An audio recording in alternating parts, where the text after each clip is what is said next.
alle meine Bienchen.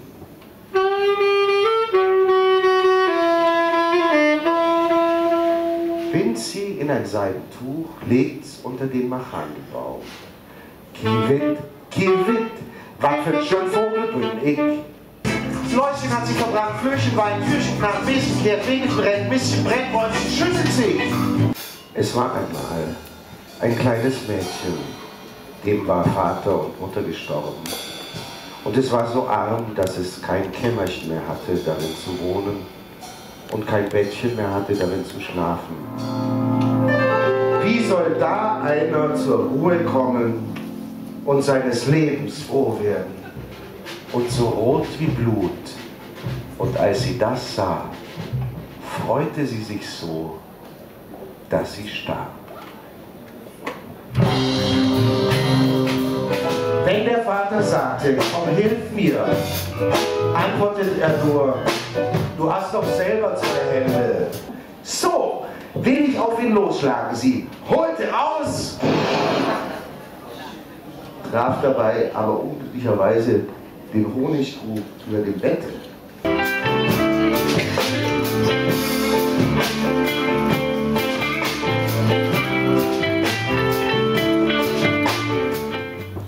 Dabei ging ein Nebel von dem Baum aus und mitten aus dem Nebel, da brannte es wie Feuer und aus dem Feuer flog so ein schöner Vogel heraus, der sang so herrlich. Da nahm die Mutter den kleinen Jungen und hackte ihn in Stücke, tat sie in den Topf und kochte ihn sauer. Der Sohn aber war zu faul, die Äste wegzuräumen und blieb still liegen. So kochte es guten, süßen Hirsebrei. Und wenn es sagte, Töpfchen, steh, hol dir einen Apfel heraus. Und als der kleine Junge sich hineinbückte, da riet ihr der Böse. Bratsch! Schlug sie den Deckel zu, dass der Kopf flog und unter die roten Äpfel fiel. Mistchen, warum brennst du? Soll ich nicht brennen? Läuschen hat sich verbrannt, Flöchen weint, Türchen knarrt, Besen kehrt, Regelchen rennt. Außerdem schmeckt und nährt der Honig besser als die Ziegenmilch und lässt sich auch länger aufbewahren.